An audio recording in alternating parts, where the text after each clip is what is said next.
Hey folks, it's Marvin Cash, the host of the Articulate Fly. We're back with another Southwest Virginia fishing report with Matt Reilly. How you doing, Matt?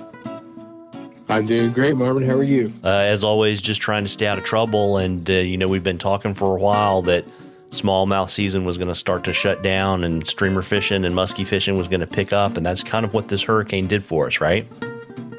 Yeah, it definitely slammed the door shut on fall pretty hard. We had a pretty hard cold front about a week before Ian rolled through, that knocked back temperatures a little bit.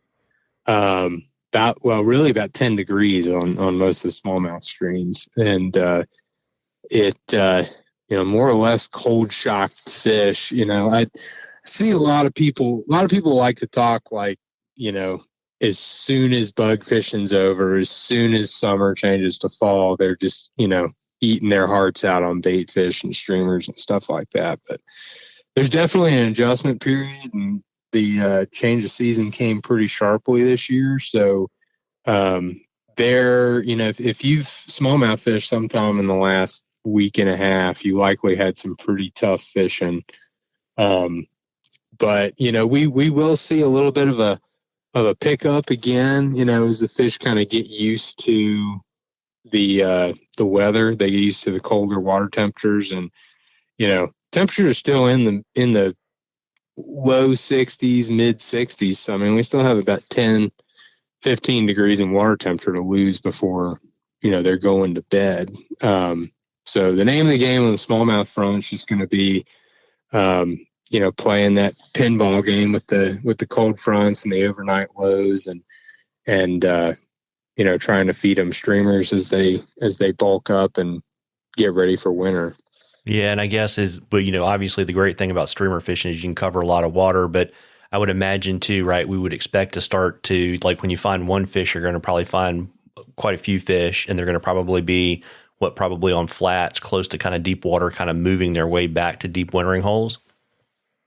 Yeah, I mean, it's definitely going to be a gradient, as things get colder, but you're correct, certainly in that, 50 to low mid 50s degree range, you will likely find them adjacent to winter holes, but they'll be, in the warmer, sunnier water, trying to feed up, and they will be grouped up. That's a pretty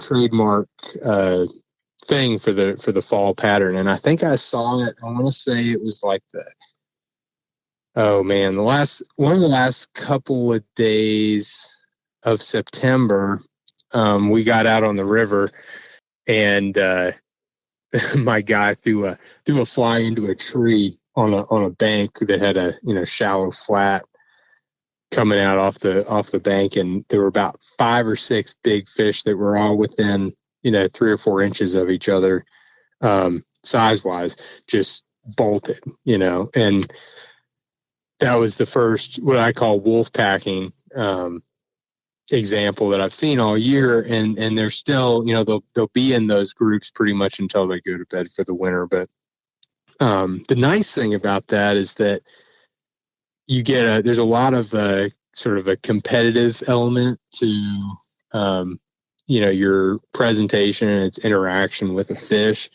and you can get away with a lot more. So we've had some low water, not low water, but very kind of seasonal summer, early fall low water in the last couple of weeks, and it's very easy to spook a pack of fish because there's lots of eyes on you.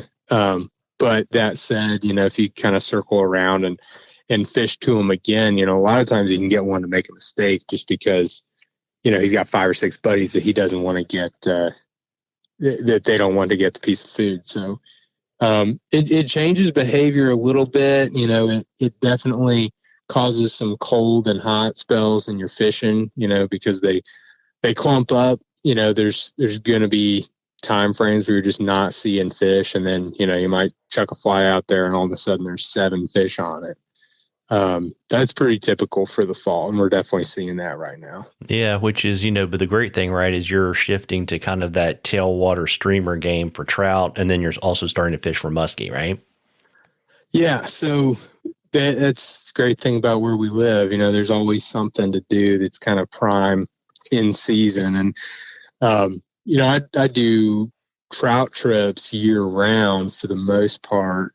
We do a lot of fishing in Mount Rogers on the mountain streams, nymph fishing, dry fly fishing, some streamer fishing to wild rainbows and browns. And you can put up some pretty good numbers that way. But we also have two really productive tailwaters in our neck of the woods too that we fish in the fall and winter and early spring. If we float those rivers, we're kind of tossing the pursuit of numbers out the window a little bit. There's some really big fish in the river. TVA's generation pattern allows for these really predictable high water events that happen almost daily.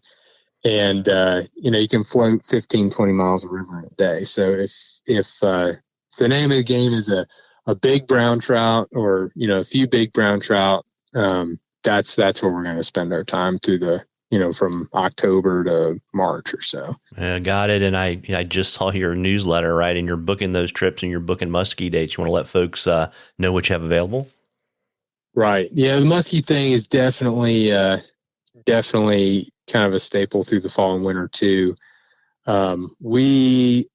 I'll do those, generally, you can definitely musky fish late September, early October, but I usually wait until the later part of October to start that, largely because I'm doing other things. We're still smallmouth fishing in early and mid October.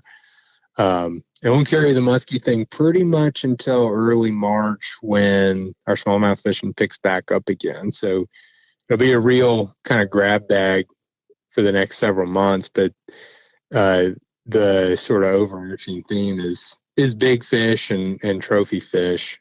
But currently, I am booked through the month of October, most of the month of November. So at this point, if you're looking to do a musky or trout trip, we're looking at kind of mid to late November, December, and onward.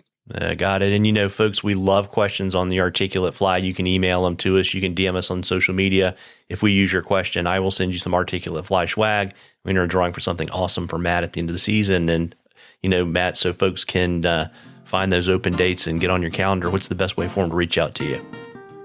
Yeah, my website is probably the best place, and that is MattReillyFlyFishing.com, and all my contact information is on there. So however you feel best reaching out, I look forward to hearing from you. Yeah, and folks, fall is my favorite time of the year to be on the water. You can owe it to yourself to get out there and catch a few. Tight lines, everybody. Tight lines, Matt. Thanks, Marvin.